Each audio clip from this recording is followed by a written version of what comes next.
नमस्कार, मैं डॉक्टर अतुल मिश्रा। आज हम लोग जैन दर्शन के पदार्थों पे चर्चा करने जा रहे हैं।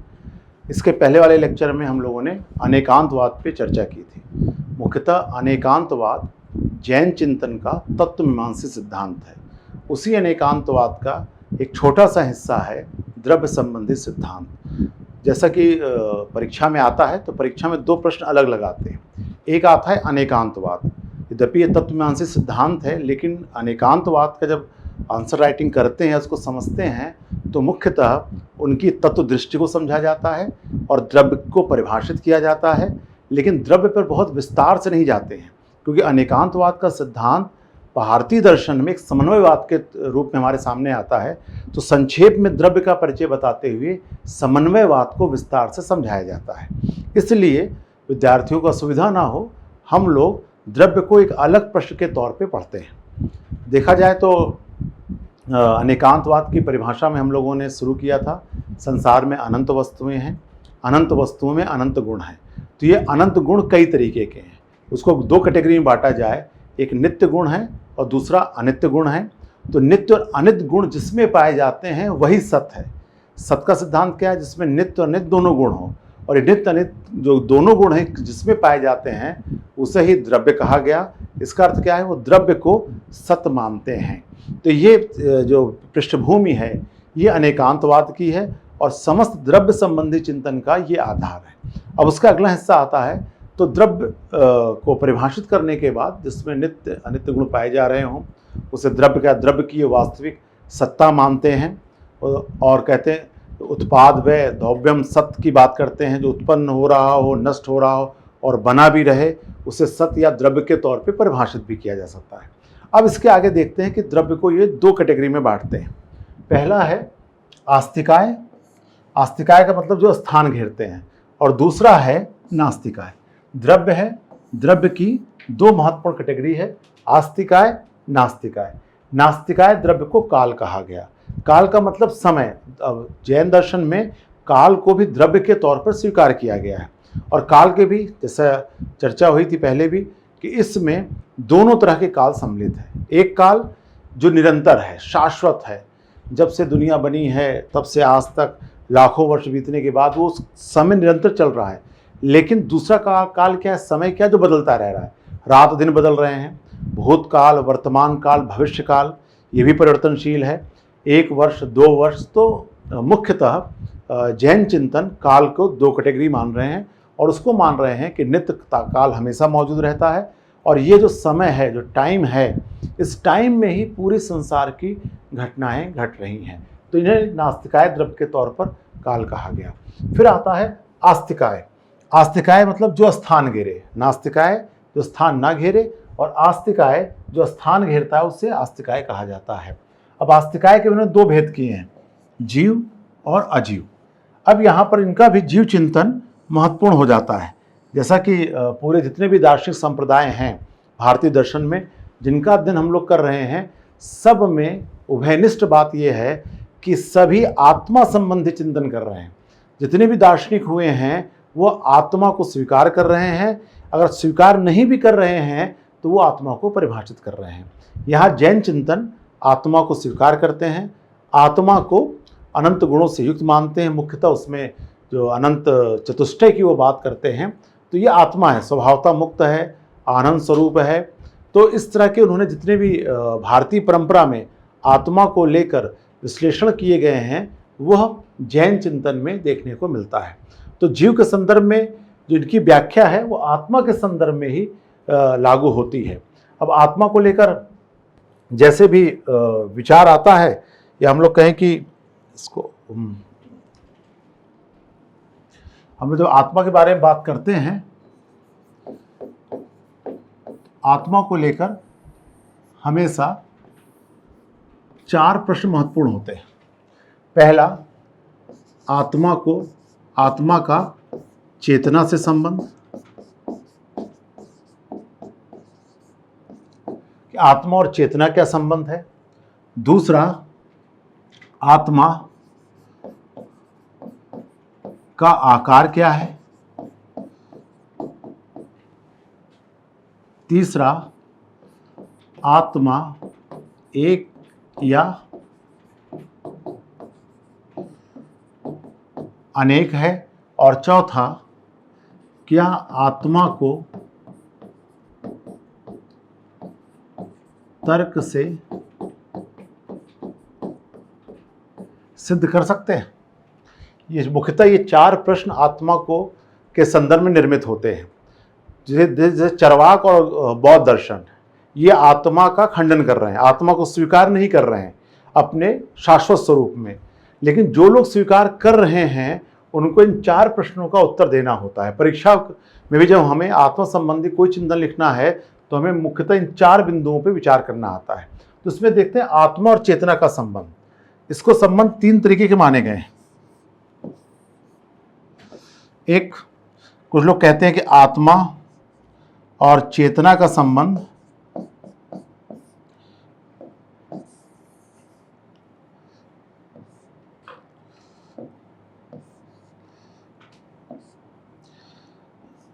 आगंतुक है।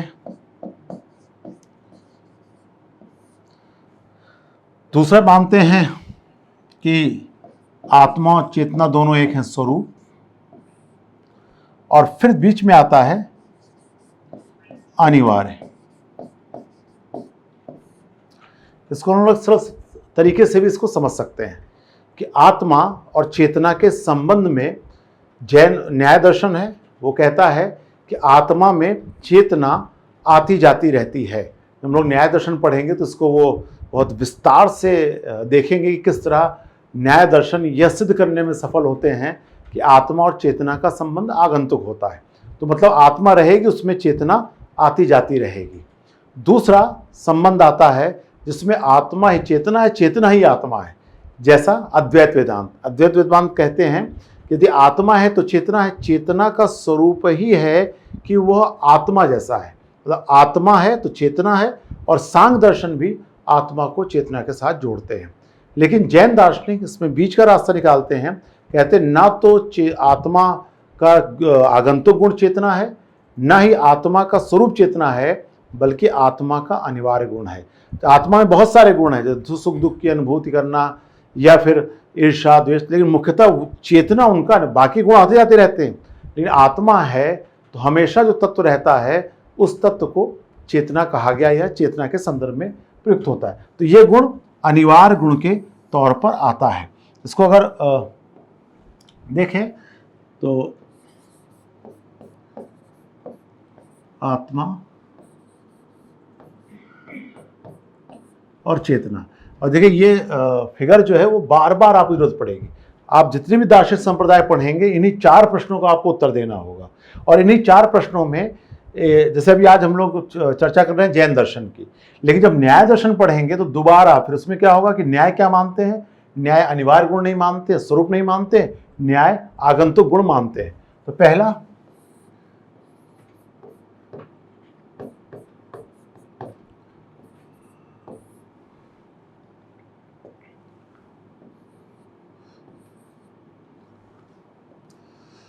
आगंतुक, मतलब आत्मा, और विशेषकर इसको अगर एक नाम लिया जाए तो इसको हम लोग प्रतिनिधि के तौर पे न्याय दर्शन कह सकते हैं। दूसरा है स्वरूप, आत्मा और चेतना एक जैसी है, इसको हम लोग अगर अद्वैत वेदांत ली, ठीक। लेकिन अभी बीच का रास्ता है जैन का, जिसमें कहते हैं आत्मा और चेतना में अनिवार्य गुण है। तो ये जो पहला प्रश्न है कि आत्मा संबंधी चिंतन में जब जीव पूछा जाता है तो जीव में आपको ये पहली चीज आत्मा और चेतना का संबंध होता है। इसके बाद अगला हिस्सा आता है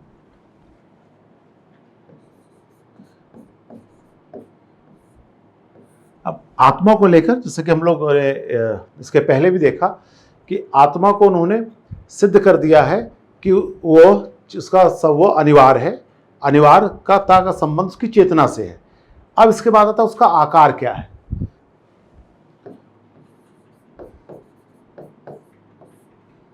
आकार, इसमें भी है, पहला आता है जो मानते हैं आत्मा सूक्ष्म है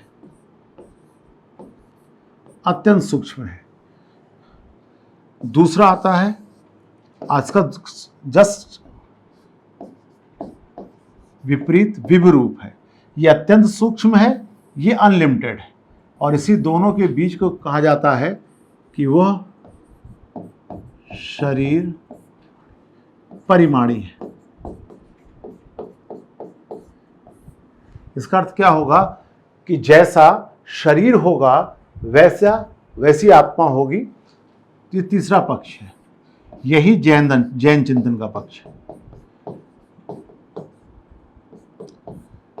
जैन चिंतक कहते हैं कि आत्मा ना तो अत्यंत सूक्ष्म है, वो इतनी अत्यंत सूक्ष्म होगी तो कैसे इस विशाल शरीर को आभासित कर सकती है। दूसरा, यदि विभु अनलिमिटेड है तो शरीर के रूप में कैसे व्याख्या हो सकती है। इसलिए वो बीच का रास्ता बताते, शरीर परिमाणी। जैसा शरीर होगा वैसे आत्मा का आकार होगा। जैसे अगर चींटी है तो आत्मा का आकार बहुत छोटा होगा, हाथी है तो आत्मा का आकार बड़ा होगा। तो आकार के मामले में ये भी एक तरह से मध्यम भूमिका निभा रहे हैं, ना तो सूक्ष्म ना ही विभु, बल्कि शरीर परिमाणी। सूक्ष्म मानने वाले में हम कह सकते हैं कि रामानुज हैं, और विभु रूप में शंकराचार्य है। तो ये आया आकार को लेकर। इसके बाद अगला प्रश्न उठता है कि आत्मा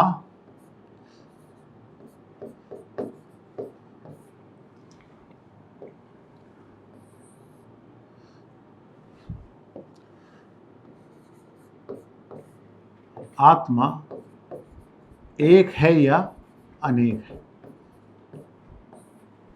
अब इसमें भी दो ग्रुप है। तो पहला ग्रुप है वो आत्मा को अनेक मानता है। इसमें विशेषकर प्रतिनिधि दार्शनिक के तौर पे हम लोग सांग दर्शन को लेते हैं। जब सांग दर्शन हम लोग पढ़ते हैं तो उसमें ये आता है कि सांग कहते हैं कि आज सबका जन्म अलग अलग होता है, सबका मरण अलग अलग होता है। जो सबका जन्म अलग है, मरण अलग अलग है, तो फिर हम कैसे कह सकते हैं कि आत्मा एक ही है या जीव एक ही है। उसमें जो पुरुष की सत्ता सिद्ध करने के लिए यहाँ तक कहते हैं कि सबकी प्रवृत्तियाँ अलग अलग हैं, सबकी कर्मेंद्रियाँ अलग हैं, सबको मोक्ष अलग अलग मिलता है। इसलिए सांग दर्शन ये कहते हैं कि आत्मा अनेक है। इस तरह रामानुज के दर्शन है, यद्यपि सभी आत्माओं को ईश्वर का अंश माना गया है, लेकिन तब भी आत्मा सब अलग अलग अनेक स्वीकार की गई हैं। लेकिन यहाँ पर जो अद्वैत वेदांत हैं ये इससे सहमत नहीं है। उन्होंने कहा आत्मा एक ही है, और हम आत्मा को अलग अलग करने पर उपनिषदी चिंतन जो ब्रह्म का परम तत्व है, ब्रह्म का एकत्ववाद खंडित होता है। इसलिए यहाँ पर लेकिन फिर भी जैन चिंतन इनके पक्ष में है। दूसरा ग्रुप हम लोग देखें जो आत्मा को एक मानने वाले हैं, उसमें अद्वैत वेदांत। यहाँ पर जैन चिंतन कहते हैं कि आत्मा अनेक है, वो एक नहीं मान सकते। उन्होंने कहा हर जीव में अलग अलग आत्मा निवास करती है, हर जीव अलग अलग है, उसमें आत्मा भी अलग अलग है। इसलिए जब उसको निर्वाण मिलता है या जब उसके मोक्ष की प्राप्त होती है तब भी अंतर आता है। इसके अर्थ तो ये भी कहते हैं कि अनेकता का जैनियों की परिभाषा है, एक लाइन बहुत अच्छी है, आपके जो कर्म हैं वो आपकी प्रवृत्ति का निर्धारण करते हैं, आपके गुणों का निर्धारण करते हैं। तो जो आत्मा जैसा कर्म करती है उसके अनुसार उसका स्वरूप बनता है, उसके गुण बनते हैं। यद्यपि सब गुणात्मक रूप से सभी आत्मा एक जैसी हैं, लेकिन मुख्यतः कर्मों की वजह से जो उसके आत्मा में परिवर्तन आते हैं, इससे अलगाव की सिद्धि होती है। अर्थात अगर आत्मा एक होती तो कर्मों का प्रभाव न पड़ता। कर्मों के प्रभाव से हर आत्मा अलग अलग रूप में आभासित हो रही है। इसलिए यह आत्मा को अनेक मानते हैं और कहते हैं एक मानने से हम तार्किक व्याख्या नहीं कर पाएंगे। अब इसके साथ आत्मा या जीव विचार में जो अंतिम प्रश्न उठता है, क्या आत्मा को तर्क से सिद्ध कर सकते हैं?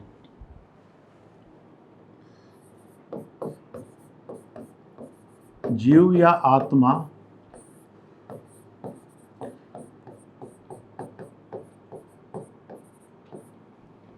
तर्क से सिद्ध किया जा सकता है? इसमें भी एक ग्रुप है। तो पहला ग्रुप है वो कहता है कि आत्मा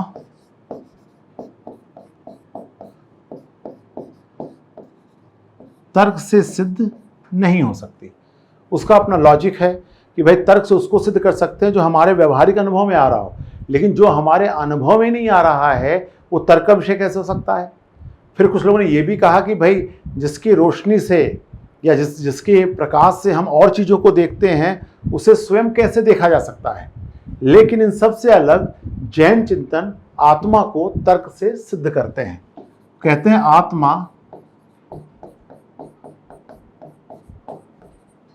तर्क से सिद्ध की जा सकती है। जैसे उनका कहना है कि भाई एक अनुभवकर्ता, ज्ञाता, शरीर संचालक,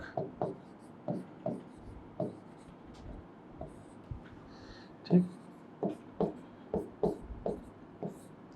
शरीर विकास,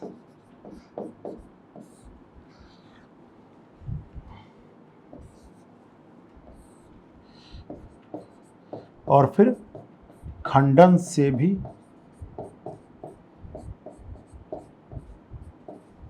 सिद्ध।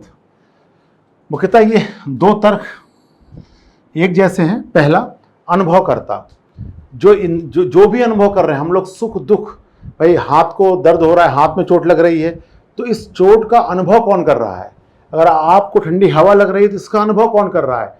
तो अनुभव शरीर नहीं करता, अनुभवकर्ता के रूप में आत्मिक सत्ता सिद्ध है। ज्ञानेंद्रियां तो विषय की जानकारी आपके पास लाती हैं। ये ज्ञान कौन प्राप्त कर रहा है। हाथ प्राप्त नहीं कर रहा है, आंखें नहीं प्राप्त कर रही, तो ज्ञानेंद्रियों के माध्यम से जो ज्ञान प्राप्त कर रहा है वह ज्ञाता ही जीव है या आत्मा है। फिर उसके बाद शरीर को लेकर उनके दो तर्क हैं कि भाई शरीर यंत्रवत है, शरीर मशीन है। जैसे डेकार्ट वेस्टर्न फिलॉसफी में कहते हैं कि शरीर को जो है वो भौतिकता से इंगित करते हुए कि आत्मा जैसा निर्देश करती है वैसा शरीर काम करता है। तो ये तो शरीर यंत्रवत है, उसमें गति कहाँ से आती है। वो गति लाने का काम चेतन तत्व आत्मा के द्वारा होता है। इसी के साथ जुड़ा तर्क है कि भाई शरीर तो भौतिक है, छोटे छोटे परमाणुओं से मिलकर बना हुआ है, पुद्गल कणों से मिलकर शरीर बना हुआ है। तो शरीर भौतिक है, तो इसमें विकास कैसे होता है, इसका अधिष्ठाता कौन है, कौन इसको संभाले रखता है, उसके रूप में ये आत्मा की सत्ता सिद्ध है। और फाइनली एक अच्छा सा तर्क अंत में देते हैं जैन चिंतक। वो कहते हैं कि आत्मा का खंडन करने से भी आत्मा सिद्धि होती है। जैसे चैनियों का तर्क है कि आप कहते हो आत्मा नहीं है, तो ये कौन कह रहा है, ये कौन बातें कर रहा है कि आत्मा नहीं है। इसलिए वो कहते हैं अंतिम जो तर्क जो उनका पावरफुल तर्क माना जाता है कि आत्मा का खंडन करने से भी आत्मा की सिद्धि होती है। तो इस तरह इनका यह जीव विचार है और कहते हैं आत्मा मुख्यतः स्वतंत्र है, मुक्त है, आनंद स्वरूप है आत्मा, लेकिन शरीर से संयुक्त हो जाने के कारण वह अपने को बंधन में मानती है, दुख झेलती है, और वस्तुतः आत्मा मुक्त है और अनंत चतुष्टय से युक्त होती है। तो इनके पदार्थ संबंधी विचार में पहला स्टेप जीव विचार का आता है। इसके बाद आते हैं उसके महत्वपूर्ण अजीव में। यहां पर यह है कि अगर यद्यपि परीक्षा में बहुत जरूरत नहीं पड़ती है, लेकिन आत्मा के बहुत सारे प्रकारों का उन्होंने उल्लेख किया है। जैसे आत्मा के दो कैटेगरी हो गई। अगर इसको हम लोग थोड़ा सा इसको अगर देख लें तो कहते हैं कि भाई आत्मा के प्रकार,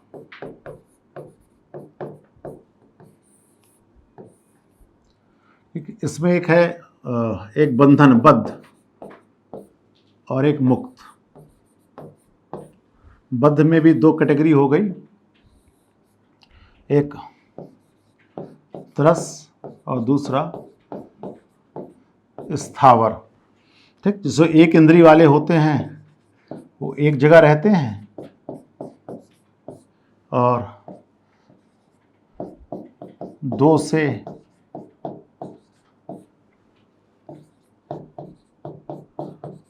5 इंद्री वाले। तो ये उन्होंने अलग बद्ध मतलब आत्मा के प्रकार, जीव के प्रकार एक जो बंधनग्रस्त हैं, और जो इनके जैन दर्शन में उनके गुरु हैं उन्हें वो मुक्त कहा गया है, वो बंधन से मुक्त हैं। तो इसे वो भी जीव में आते हैं, आत्मा में आते हैं, लेकिन उन्हें मुक्त में रखा गया है। जो बद्ध हैं उसमें 2 तरह के हैं, जो एक स्थान पे रहते हैं और दूसरा जो गति कर सकते हैं, एक दूसरे स्थान दूसरा जा सकते हैं। तो एक जगह जैसे जैसे ग्रेट बैरियर रीफ है वो एक जगह स्थिर है, लेकिन जैन चिंतन कहते हैं कि वो एक इंद्रिय वाले हैं और दो से अधिक इंद्रिय वाले जितने भी जीव हैं वो उनमें गति होती है, एक स्थान से दूसरे स्थान तक जाते हैं। इसलिए आपने देखा होगा जैनियों को जो अहिंसा संबंधी विचार है इसलिए सबसे व्यापक है। वो छोटे छोटे जो कीट हैं उनमें भी वो जीव को मानते हैं। इसलिए आपने देखा होगा कि जैन चिंतन या जैन परंपरा में रात में भोजन खाना करना मना है, क्योंकि कहीं दुर्भाग्य से कोई कीटाणु ना अंदर चला जाए। तो इस तरह वो अहिंसावाद भी उनका, जैसे एक बार इंटरव्यू में सवाल पूछा गया था कि जैन का अहिंसावाद कैसे उनके जीव संबंधी विचार पर निर्भर है। तो जो जीव जो दर्शन ये मान रहा है कि आत्मा या जीव एक इंद्रिय में भी हर जगह मौजूद है, छोटे छोटे, मतलब जैसे आप छोटा सा कीट कह रहे हो उसमें भी वही आत्मा उपस्थित है। जो दार्शनिक संप्रदाय इसको स्वीकार कर रहा है वो इसको भी स्वीकार करेगा कि आत्मा जो है वो पूरी तरह से हर जीव जंतु में है। इसलिए अगर किसी भी प्राणी का नुकसान हो रहा है या उसके प्रति कोई अपराध हो रहा है तो वो हिंसा के अंतर्गत आ जाएगा। तो ये इनका आत्मा के प्रकारों का संक्षेप में थोड़ा सा उल्लेख करना पड़ता है। फिर आते हैं आजीव।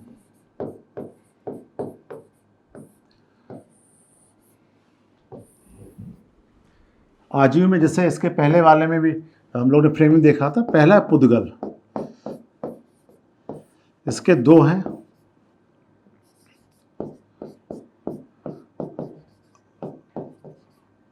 अणु और स्कंद पुद्गल।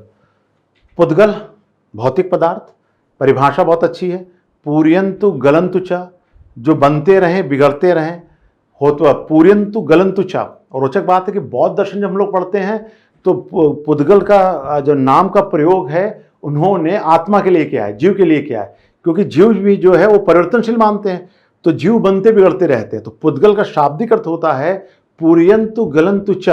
बौद्ध दर्शन में जीव को संकेत करता है, लेकिन यहां पर यह आजीव को संकेत कर रहा है। सामान्यतः जैसे हम लोग भौतिक पदार्थ कहते हैं, जैन चिंतक उसको पुद्गल कहते हैं। और यहां पुद्गल के दो प्रकार हो गए, अणु जिसका हम लोग परमाणु कहते हैं, जो अत्यंत सूक्ष्म है उसे अणु कहा गया। और सभी अणुओं में इन्होंने गुणात्मक रूप से कोई भेद नहीं माना है, सभी अणु एक जैसे हैं। तो ये अणु हैं और अणुओं के मिलने से स्कंद, स्कंद का मतलब होता है समूह। तो जो अणु आपस में मिलके स्कंद बना रहे हैं, समूह बना रहे हैं, उसी तरह है जैसे परमाणु आपस में मिलकर अणु का निर्माण करते हैं, फिर वस्तुओं का निर्माण होता है। और जाहिर सी बात है ये अणु शाश्वत होते हैं, नष्ट नहीं होते हैं।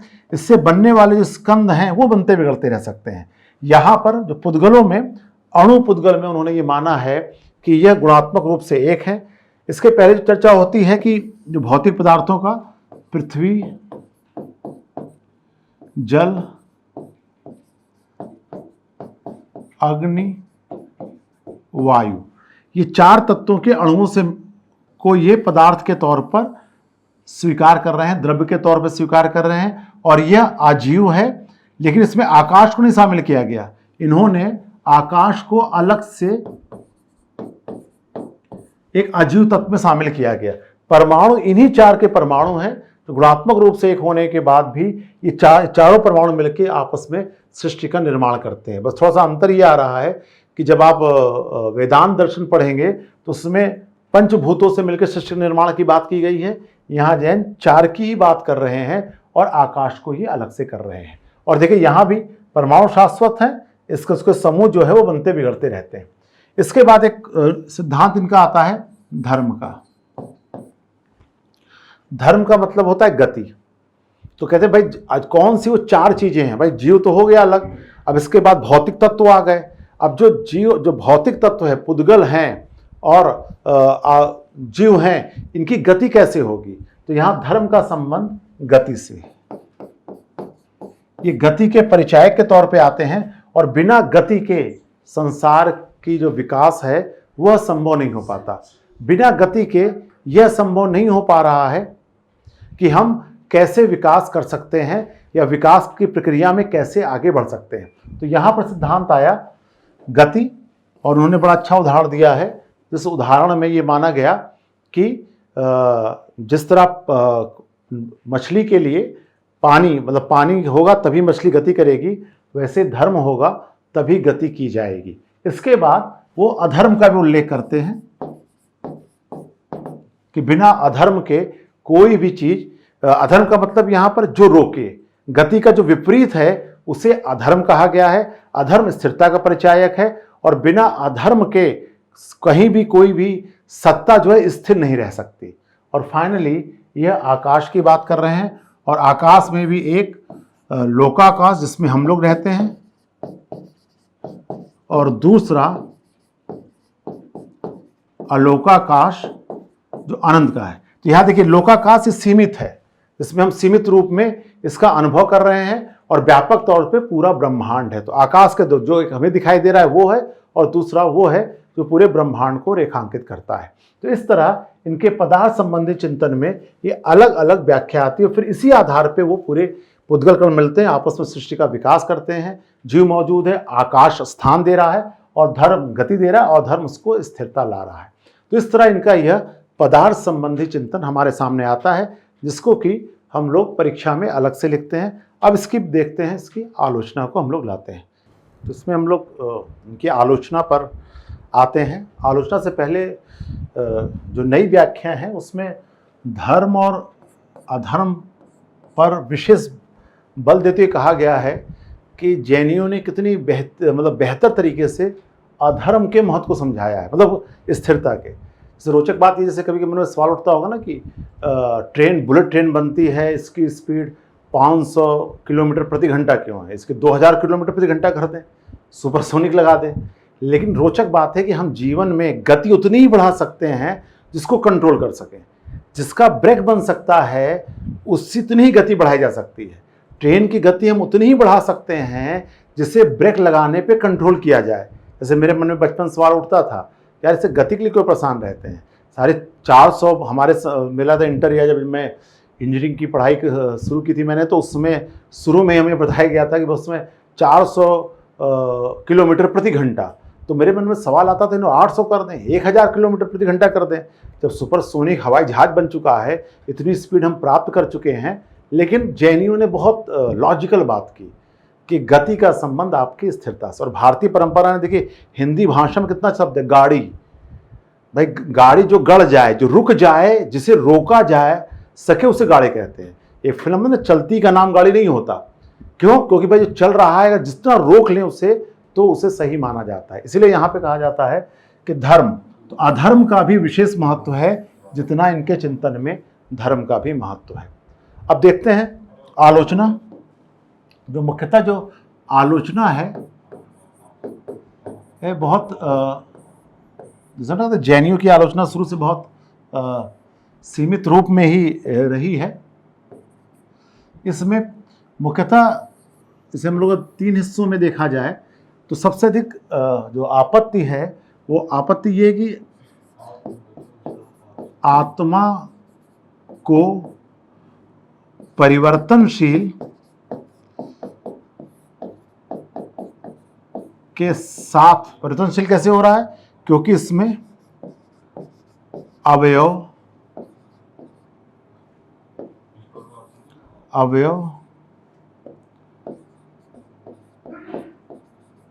जुड़ और घट रहे हैं।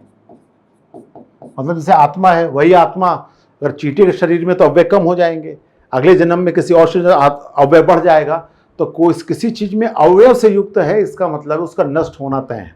तो अगर भाई आत्मा में अवयव जुड़ रहे हैं, अलग हो रहे हैं, यह व्याख्या तार्किक नहीं मानी गई। और मुख्यतः अगर ऐसा मानने से ये इस व्याख्या को नहीं जस्टिफाई नहीं कर पाते हैं कि एक ही शरीर में क्या 2 आत्माएं हो सकती हैं, अथवा एक आत्मा अगर घट रही है तो बढ़ रही है, तो ये अव्यय कहाँ से आ रहे हैं और कहाँ जा रहे हैं, इसकी व्याख्या नहीं हो पाती। दूसरा है, क्या आत्मा को तर्क से सिद्ध है?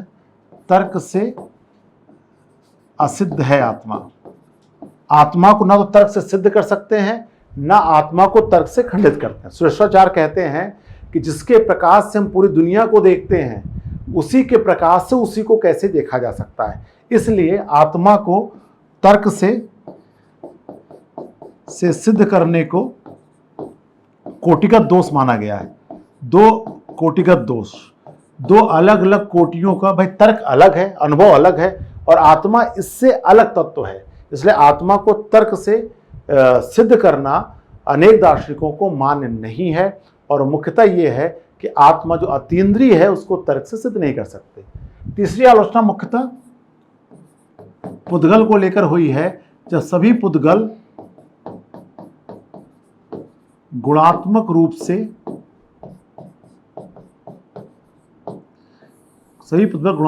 से एक कैसे हो सकते हैं। जैसे मानते हैं कि सभी पुद्गल भौतिक पिता गुणात्मक रूप से एक हैं, तो गुणात्मक रूप से एक हैं तो हम उनमें अंतर कैसे कर सकते हैं और फिर अलग पहचान कैसे करेंगे। रोचक बात है कि ऐसी व्याख्या वैशेषिक दर्शन में आती है, लेकिन वहां वो अंतर करने के लिए विशेष नामक पदार्थ की चर्चा करते हैं। ये वैशेषिक दर्शन जो आप कुछ लेक्चर्स आगे देखेंगे आप, तो वैशेषिक दर्शन विशेष नामक पदार्थ की बात करते हैं, जिसमें कि वैशेषिक दर्शन मानता है कि हर परमाणु अलग अलग है, सब में गुणात्मक भेद है, उस गुणात्मक भेद का आधार विशेष नामक पदार्थ है। तो इन आलोचनाओं के बावजूद कहते हैं, ये अलग से परीक्षा में आता भी है कि जो जैनियों का सिद्धांत है द्रव्य का, वो महत्वपूर्ण रहा। बहुतत्ववाद, सापेक्षवाद, अनेकवाद को सिद्ध करने में इनकी तत्वमीमांसा मुख्य आधार बनाती है। और इन्हीं के जो तात्विक चिंतन, जो पदार्थ संबंधी चिंतन है, ये आगे जाकर जैन दर्शन के अहिंसा का आधार बनता है। आगे जब हम मोक्ष संबंधी चिंतन भी पढ़ेंगे, उसमें भी जो पदार्थ संबंधी अवधारणा है, तो उसी आधार पे हम ये जैनी ये कहेंगे कि आत्मा बंधन से जब मुक्त होती है तो आनंद का अनुभव होता है। यद्यपि उनकी व्याख्या में वो सिद्धशिला की बात करते हैं कि आत्मा यहाँ से मुक्त होकर सिद्धशिला में जाके स्थापित हो जाती है, लेकिन मुख्यतः तत्वमीमांसी आधार पर ही आगे उनका बंधन मोक्ष व्यवहार सिद्ध होता है। और आगे जो स्यादवाद सिद्धांत है, उनका ज्ञानमय सिद्धांत है, उसका भी आधार ये पदार्थ संबंधी चिंतन रहा है। अब हम लोग अगले लेक्चर में देखेंगे उनका ज्ञानमीमांसी सिद्धांत।